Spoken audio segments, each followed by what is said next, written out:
السلام علیکم ورحمۃ اللہ وبرکاتہ۔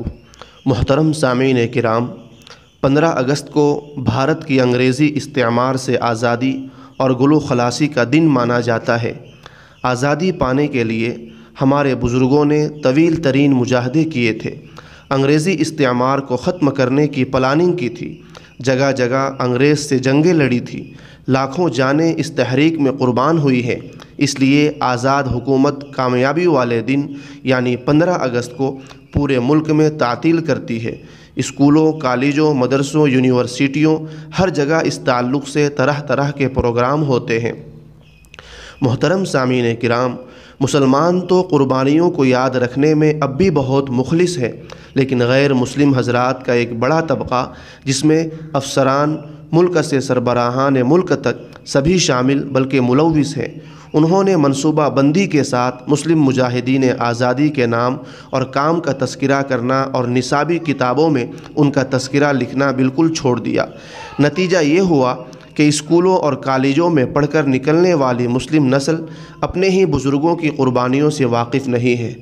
سامعین محترم، اس لیے آپ اپنی نسلوں کو اپنے بزرگوں کی قربانیوں، جدوجہد، آزادی میں ان کے حصہ داریوں، ان کی شہادتوں اور سرفروشانہ کارناموں کو ہندی اور انگریزی زبانوں میں بھی لکھ کر شائع کریں، تاکہ وہ بڑا طبقہ جو اردو کے علاوہ ہے وہ بھی جان سکے، اور خود ہمارا مسلم طبقہ جو صرف ہندی یا انگریزی جانتا ہے وہ بھی جان سکے کہ ہمارے بڑوں نے کتنی بڑی لڑائیاں انگریزوں سے لڑی ہے۔ سامعین محترم، 15 اگست کو سب سے پہلے نماز فجر سے فارغ ہو کر اپنے اسلاف اور مجاہدین آزادی کے ایصال ثواب، ترقی درجات کے لیے تلاوت قرآن اور دعائے مغفرت کا خاص اہتمام کریں۔ کوشش کریں کہ نصاب میں ان کی قربانیوں پر مشتمل کچھ تحقیقی مواد بھی پڑھایا جائے۔ تمام مسلم مجاہدین پر مشتمل ایک فہرست مرتب کی جائے اور ہر مجاہد آزادی کی تفصیل کتاب میں شامل کی جائے، تاکہ ہماری نسل جان سکے کہ بھارت کی آزادی لڑی کس نے ہے اور آزاد بھارت میں آج مزے کون لے رہا ہے۔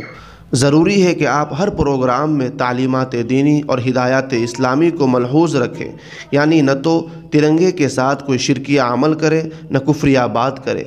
اسلام ایک مکمل دین، مستقل تہذیب اور ہر چیز مستند ترین تاریخ رکھتی ہے، اس لیے خود کو سیکولر اور آزاد خیال ظاہر کرنے کی کوشش نہ کریں۔ اپنی تقریروں میں کوئی ایسا جملہ نہ کہیں جو احکام شریعت سے مزاحم یا متصادم ہو۔ آپ اپنے پروگرام میں ناچ، ڈانس، بے پردگی، بے حیائی، شرکیہ ساز، کفریہ مضامیر اور خلاف دین اعمال سے بالکل گریز کریں۔ اپنے پروگراموں میں کسی کو بھی مہمان کی حیثیت سے بلائیں، بس دھیان رکھیں کہ وہ کوئی ایسی بات نہ کہے نہ کرے جو دین کے خلاف ہو۔ ہمیشہ یاد رکھیں کہ یہ ملک حضرت آدم علیہ السلام سے ہی آپ کا ہے۔ حضرت آدم ہمارے باپ بھی ہیں اور ہمارے پہلے نبی بھی ہیں، اس لیے ہرگز احساس کمتری کا شکار نہ ہو۔ کوشش کریں کہ ایک ایسی تاریخ بھی لکھی جائے جو جعفر و صادق کی عیاریوں، مکاریوں، غداریوں اور جعفر و صادق کی راہ پر چل کر انگریزی استعمار کی چاپلوسی اور کاسہ لیسی کرنے والوں کی نشاندہی کی جائے، کیونکہ سچائی یہ ہے کہ آج ایک بڑا طبقہ جو خود کو ملک کا مالک سمجھ بیٹھا ہے، ان کے بڑے انگریز کے دم چھلے بنے ہوئے تھے۔ ان کے ملک کی آزادی کے لیے کوئی قربانی نہیں ہے، ہاں انہوں نے ملک کو برباد کرنے کے ہزار جتن کیے تھے۔ اس لیے ہماری نسلوں کو واقف ہونا ضروری ہے کہ کون وفادار ہے، کون غدار ہے۔ آپ کوئی بھی پروگرام کریں، اللہ کی ناراضی دھیان میں رکھیں، رسول اللہ صلی اللہ علیہ وسلم کے طریقوں کے خلاف بالکل کوئی بھی عمل نہ کرے۔ اللہ رب العزت ہمیں ان تمام باتوں پر عمل کی توفیق عطا فرمائے۔ وآخر دعوانا الحمد للہ رب العالمین۔